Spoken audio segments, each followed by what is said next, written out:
Hi friends, welcome to our channel. Friends, చూడలో AP రాష్ట్ర వ్యాప్తంగా ఉన్నటువంటి డ్వాక్రా మహిళలకి, అదేవిధంగా రాష్ట్ర వ్యాప్తంగా ఉన్నటువంటి తల్లికి వందనం పథకానికి సంబంధించి లబ్ధిదారులు ఎవరైతే ఉన్నారో వీరికి సంబంధించి రాష్ట్ర ప్రభుత్వం నుంచి కీలక అప్డేట్ అయితే వచ్చిందండి. ఏంటి అప్డేట్ అని చెప్తాను. అదేవిధంగా తల్లికి వందనం పథకం సంబంధించి డబ్బులు ఎవరికైతే రాలేదో అలాంటి వాళ్ళందరూ కూడా డబ్బులు ఏ విధంగా పొందాలి అనేది కూడా చెప్తాను. ఇక డ్వాక్రా మహిళలు ఎవరైతే ఉన్నారో వీరికి సంబంధించి రాష్ట్ర ప్రభుత్వం 3 పథకాలను అయితే తీసుకొస్తుందండి. ఈ యొక్క 3 పథకాలు కూడా డ్వాక్రా మహిళల ఖాతాలో ఎగ్జాక్ట్లీ పడబోతున్నాయి ఈ తేదీల్లో. అయితే ఈ 3 పథకాల డబ్బులు కూడా ఏ విధంగా పొందాలి, దానికి సంబంధించి ఏమేమి సర్టిఫికేట్లు, ఏమేమి డాక్యుమెంట్స్ మీ దగ్గర ఉండాలి అనేది కూడా వీడియోలో క్లారిటీగా ఎక్స్ప్లెయిన్ చేయబోతున్నాను. వీడియో చాలా ఇన్ఫర్మేటివ్గా ఉండబోతుందండి. లాస్ట్ వరకు చూడండి. వీడియో కనుక నచ్చినట్లయితే కనుక తప్పకుండా మన ఛానల్ని సబ్స్క్రైబ్ అయితే చేసుకుంటే సపోర్ట్ అయితే చేయండి. ఇక రాష్ట్ర ప్రభుత్వం రాష్ట్ర వ్యాప్తంగా ఉన్నటువంటి మహిళలు, ఇక రాష్ట్ర వ్యాప్తంగా ఉన్నటువంటి ప్రజలకి వెల్ఫేర్ స్కీమ్ సంక్షేమ పథకాలన్నీ కూడా తీసుకురావాలనేది చూస్తుందండి. దీంట్లోనే భాగంగా 12వ తేదీన తల్లికి వందనం పథకం సంబంధించి డబ్బులు అయితే లబ్ధిదారుల అకౌంట్లకు అయితే జమ చేయడం జరిగిందండి. అయితే ఈ యొక్క పథకం ద్వారా ఈ రోజుతో లాస్ట్ డేట్ అండి అప్లై చేసుకోవడానికి. ఎవరికి అప్లై చేసుకోవడానికి అంటే ఎవరి నేమ్స్ అయితే ఇనెలిజిబుల్లోకి వెళ్ళిపోయినాయో తల్లికి వందనం పథకం సంబంధించి ఎవరి పేర్లు రాలేదో ఎలిజిబిలిటీలో వారు, అదేవిధంగా ఎవరికైతే డబ్బులు పడలేదో వారికి సంబంధించి వారు రీఅప్లై అయితే చేసుకోవాల్సి అయితే ఉంటుందండి. ఎందుకంటే వారి నేమ్స్ అనేది ఎలిజిబిలిటీలో ఉండి ఒకవేళ కనుక డబ్బులు రాలేదనుకోండి, అలాంటి వాళ్ళందరికీ కూడా 1-2 రోజులు లేట్ అయినా సరే వారికి అయితే డబ్బులు అయితే పడతాయండి. ఒకవేళ కనుక వారి నేమ్స్ అనేది ఇనెలిజిబుల్లో ఉన్నాయనుకోండి, రీజన్ కూడా ఏదైనా రీజన్ ఉన్నట్లయితే కనుక ఆ రీజన్ ఎందువల్ల వచ్చింది, మాకు ఎందువల్ల డబ్బులు రాలేదు, ఇనెలిజిబుల్లోకి ఎందుకు వెళ్ళింది మన ఏమని చెప్పేసి మీరైతే తెలుసుకోండి. దానికి సంబంధిత డాక్యుమెంట్స్ ఏవైతే ఉంటాయో, దానికి సంబంధిత పత్రాలు ఏవైతే ఉంటాయో అవన్నీ కూడా అప్లికేషన్తో మళ్ళీ జత చేసి మళ్ళీ రీఅప్లై అయితే చేసుకోవాల్సి అయితే ఉంటుందండి. గ్రామ వార్డు సచివాలయాలు అయితే చేసుకోవాలి. విలేజెస్లో కూడా సేమ్ ప్రాసెస్, అదేవిధంగా సిటీల్లో కూడా సేమ్ ప్రాసెస్ అండి. ఈ విధంగా అయితే మళ్ళీ మీరు గ్రామ వార్డు సచివాలయాలకి అయితే వెళ్ళి అప్లై చేసుకోవాల్సి అయితే ఉంటుంది. అలా అప్లై చేసుకుంటే కనుక ఇవాళతో మీకు లాస్ట్ డేట్ అండి అప్లై చేసుకోవడానికి. ఇవాళ అప్లై చేసుకున్నట్లయితే కనుక మీకైతే ఈ నెల 30వ తేదీన మళ్ళీ రెండో లిస్ట్ అయితే తీసుకొస్తారండి. ఆ లిస్ట్ తీసుకొచ్చినప్పుడు ఆ లిస్టులో మీ నేమ్ ఉంటే కనుక వచ్చే నెల 5వ తేదీన డబ్బులు అయితే వేస్తారండి. మళ్ళీ క్లారిటీగా చెప్తున్నానండి. ఈ రోజుతో లాస్ట్ డేట్ అండి. ఒకవేళ కనుక అలా ఎవరైతే అప్లై చేసుకుంటారో ఇవాళ సంబంధిత డాక్యుమెంట్స్తో పాటు అప్లికేషన్ ఎవరైతే సబ్మిట్ చేస్తారో అలాంటి వాళ్ళందరికీ కూడా ఎలిజిబిలిటీ లిస్టులో అనేది 30వ తేదీన తీసుకొస్తారండి. వచ్చే నెల 5వ తేదీన డబ్బులు అయితే ఖాతాలు అయితే జమ చేస్తారండి. నేమ్స్ అనేది ఎలిజిబిలిటీలో మీకు అయితే రావాల్సి అయితే ఉంటుందండి. అలా వస్తేనే డబ్బులు అయితే వచ్చే నెల 5వ తేదీన అయితే డబ్బులు అయితే పడతాయండి. తల్లికి వందనం పథకం సంబంధించి ప్రజెంట్ అయితే ఇదేనండి. ప్రజెంట్ రాష్ట్ర ప్రభుత్వం అప్డేట్ అయితే ఇచ్చింది. కంపల్సరీ ఎవరైతే ఈ యొక్క 11 డబ్బులు పొందలేదో అలాంటి వాళ్ళందరూ కూడా ఈ విధంగా చేయండి. ముందుగా మీరు చెక్ చేసుకోండి, మీ నేమ్ ఎలిజిబిలిటీలో ఉందా లేదా అని చెక్ చేసుకోండి. ఒకవేళ కనుక ఎలిజిబిలిటీలో ఉంది మా నేమ్ అనుకుంటే కనుక మీరైతే ఎటువంటి ప్రాబ్లం అయితే మీకైతే ఉండదండి. ఎందుకంటే డబ్బులు అయితే 1-2 రోజులు లేట్ అయినా సరే వస్తాయి. ఈ విధంగా ఇనెలిజిబుల్లో ఉన్న వాళ్ళ నేమ్స్ ఎవరి అయితే ఉంటాయో అలాంటి వాళ్ళందరూ కూడా చేసుకోండి. కంపల్సరీ రూల్స్ అన్నీ కూడా మీకు కంపల్సరీ ఉన్నాయండి. రాష్ట్ర ప్రభుత్వం గత ప్రభుత్వం తీసుకొచ్చినటువంటి రూల్స్ ఏవైతే ఉన్నాయో ఆ రూల్స్ అన్నీ కూడా వర్తిస్తున్నాయి.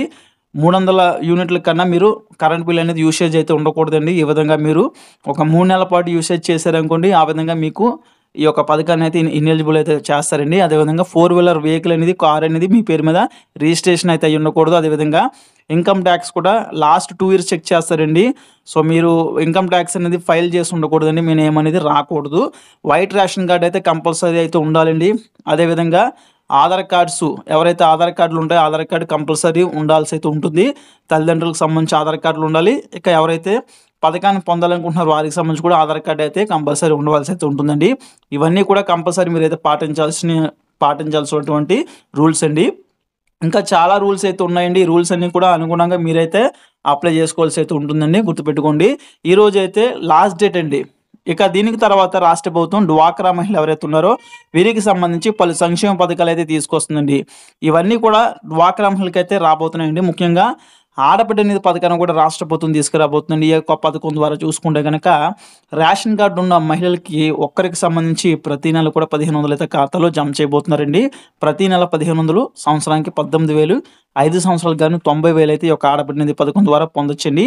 ఇక ఆడబిడ్డ నిధి పథకం అనేది రాష్ట్రంలో ఉన్నటువంటి 18 సంవత్సరాల నుంచి 59 సంవత్సరాల ఏజ్ ఉండి రాష్ట్రంలో ఎస్సీ, ఎస్టీ, బీసీ మైనారిటీలు ఎవరైతే ఉంటారో, ఇక అదేవిధంగా ఓసీలు, అగ్రవర్ణ పేదలు ఎవరైతే ఉంటారో వీరికి సంబంధించి అయితే ఈ యొక్క ఆడబిడ్డ నిధి పథకం ద్వారా డబ్బులు అయితే రాష్ట్ర ప్రభుత్వం జమ చేయబోతుందండి. ఈ రకంగా వీరందరికీ కూడా శుభార్త చెప్పిందండి. ఈ యొక్క పథకాన్ని కూడా తీసుకురాబోతుందండి. అయితే ఈ పథకంతోని సూపర్ 6 అయితే మాక్సిమం అయితే కంప్లీట్ అయిపోతుందండి. అంటే ఆగస్టు 15వ తేదీన ఉచిత బస్సు ప్రయాణం అయితే రాష్ట్ర ప్రభుత్వం అమలు చేయబోతుంది. ఇక దీంతో పాటు మనకేంటంటే సూపర్ 6 పథకాలన్నీ కూడా రాష్ట్ర ప్రభుత్వం మాక్సిమం తీసుకొచ్చినట్లే అయిపోతుందండి. కాబట్టి ఈ యొక్క ఆడబిడ్డ పథకాన్ని కూడా తీసుకురావాలని రాష్ట్ర ప్రభుత్వం చూస్తుంది. ఇక ఆడబిడ్డ పథకానికి సంబంధించి ఇంటికి ఒక్కరికి సంబంధించి అయితే ఒక పథకాన్ని ఇస్తారండి. అప్లై చేసుకోవడానికి ఇంట్లో ఎవరైతే తల్లి ఉంటారో తల్లి అప్లై చేసుకోవచ్చండి. అదేవిధంగా ఎవరైతే 18 సంవత్సరాలు దాటి ఎవరైతే కూతుర్లు ఉంటారో కూతుర్లు అప్లై అయితే చేసుకోవచ్చు. ఇంట్లో ఒక్కరైతే అప్లై చేసుకోవడానికి అవకాశం ఉంటుంది. ఒక రేషన్ కార్డుకి సంబంధించి ఒక్కరికి మాత్రమే అప్లై చేసుకోవడానికి అవకాశం అయితే ఉంటుందండి. మీ యొక్క యాన్యువల్ ఇన్కమ్ అనేది 3 లక్షల లోపు ఉండాలి. బిలో పావర్టీ లైన్‌లో ఎవరైతే ఉంటారో వారందరికీ కూడా ఈ యొక్క తల్లికి వందనం పథకం డబ్బులైతే వస్తాయండి. ఇక అగ్రవర్ణ పేదలు ఎవరైతే ఉన్నారో వారు కూడా అప్లై అయితే చేసుకోవచ్చు ఈ యొక్క పథకం సంబంధించి. సో వారి యొక్క ఆధార్ కార్డు, బ్యాంక్ అకౌంట్, దీంతో పాటు caste income date of birth certificates ఇవైతే ప్రైమరీగా అయితే ఉండవలసి అయితే ఉంటుంది. దీని తర్వాత 2 పాస్‌పోర్ట్ సైజ్ ఫోటోస్, మీ యొక్క ఆధార్ కార్డు, మొబైల్ నంబర్ అని యాడ్ చేసి అయితే ఉండాలి. ఇక బ్యాంక్ అకౌంట్ అనేది ప్రాపర్‌గా ఎన్‌పిసిఐ లింక్ అనేది చేసుకుంటూ అయితే ఉండాలండి. ఇవైతే ప్రధానంగా ఉంటే గనుక అప్లికేషన్లు అనేవి గ్రామ వార్డు సచివాలయాలు అయితే ఇస్తారండి. అక్కడి నుంచి మీరైతే అప్లై చేసుకోవాల్సి అయితే ఉంటుంది. దీనికి సంబంధించి ఓల్డ్ రూల్స్ ఏవైతే ఉన్నాయో మార్గదర్శకాలు అవే వర్తిస్తాయండి. సేమ్ నేను చెప్పినటువంటి రూల్స్ ఏవైతే ఉన్నాయో మీకు చాలా వీడియోలో చెప్తూ ఉన్నానండి. ఆ రూల్స్ అన్నీ కూడా ఈ యొక్క పథకాన్ని కూడా రాష్ట్ర ప్రభుత్వం అమలు చేయబోతుంది. ఇక దీని ద్వారా చూసుకుంటే కనుక ఎవరైతే డ్వాక్రా మహిళలు ఉంటారో డ్వాక్రా మహిళలకు సంబంధించి రాష్ట్ర ప్రభుత్వం 0 వడ్డీ పథకం ద్వారా 10 లక్షల వరకు వీరికైతే లోన్స్ అయితే ప్రొవైడ్ చేస్తున్నారండి. ఈ 10 లక్షల పైన కూడా 10 మంది డ్వాక్రా సభ్యులు ఉంటారండి. 10 మంది కూడా డ్వాక్రా సభ్యులు డివైడ్ చేసుకుంటే మనిషికి 1,00,000 చొప్పున అయితే వస్తుంది. ఈ ₹1,00,000 పైన పర్టికులర్‌గా వీరికైతే ఎంత ఇంట్రెస్ట్ అయితే బ్యాంకులు వేస్తాయో ఆ ఇంట్రెస్ట్ మొత్తాన్ని కూడా రాష్ట్ర ప్రభుత్వం 0 వడ్డీ పథకం ద్వారా క్లియర్ చేయబోతుందండి. ఈ విధంగా వీరికి ఏంటంటే ఇంట్రెస్ట్ అనేది పోతదండి. ప్రభుత్వం కడతది. ఈ విధంగా వీళ్ళకైతే బెనిఫిట్ అయితే ఉంటుంది.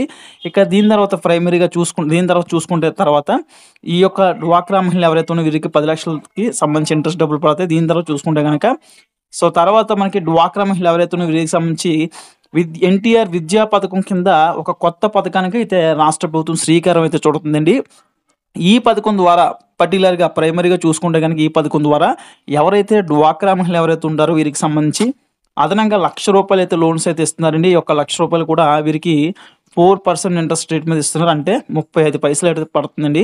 డ్వాక్రా గ్రూప్‌లో 10 మంది సభ్యులు అయితే ఉంటారండి. ఈ యొక్క 10 మంది సభ్యులు కూడా ఈ యొక్క లోన్స్ అయితే తీసుకోవచ్చండి. అంటే 10 మంది ఉంటే 10 లక్షల వరకు లోన్ అయితే ఇస్తారండి. తీసుకోవాలనుకుంటే తీసుకోవచ్చు. 35 పైసలు చొప్పున అయితే వీరికి పడుతుంది. ఎందుకు ఇస్తున్నారంటే ఎవరైతే డ్వాక్రా మహిళలు పిల్లలు చదువుతుంటారో వీరికి సంబంధించి ఎల్‌కేజీ నుంచి పీజీ వరకు ఎవరైతే చదువుతుంటారో వారికి సంబంధించి ఏదన్నా వీరికి స్కూల్ ఫీజులకు సంబంధించి కానీ ఏమన్నా స్కూల్స్‌లో వీరికి అవసరమైనటువంటి వస్తువులు, ఇక కాలేజెస్‌లో అవసరమైనటువంటి వస్తువులు ల్యాప్‌టాప్ కానీ ఇంకేదైనా కొనాలనుకున్న బుక్స్‌కి కానీ ఇట్లాగా యూజ్ చేసుకునేందుకైతే ఈ యొక్క పథకం అయితే యూజ్ అవుతుందండి. ఈ రకంగా రాష్ట్ర ప్రభుత్వం ఏంటంటే వీరికైతే ₹1,00,000 అయితే లోన్స్ అయితే ఇస్తుందండి. ఈ యొక్క పథకాన్ని కూడా త్వరలోనే ప్రారంభించబోతున్నారు. ఈ యొక్క పథకానికి సంబంధించి కూడా రాష్ట్ర ప్రభుత్వం త్వరలో అయితే అప్డేట్ అయితే ఇవ్వబోతుందండి. ఈ యొక్క అప్డేట్ ఇవ్వగానే నేనైతే వీడియోస్ తెలుపుతాను. కాబట్టి ఎవరైతే డ్వాక్రా మహిళలు ఈ వీడియోని చూస్తున్నారో తప్పకుండా మన ఛానల్ అయితే సబ్స్క్రైబ్ చేసుకుని ఫాలో అవుతుండండి. ప్రభుత్వం నుంచి ఎప్పుడు ఏ చిన్న అప్డేట్ వచ్చినా నేనైతే వీడియోస్ తెలుపుతాను. కాబట్టి తప్పకుండా సబ్స్క్రైబ్ చేసుకుని ఫాలో అవుతుండండి.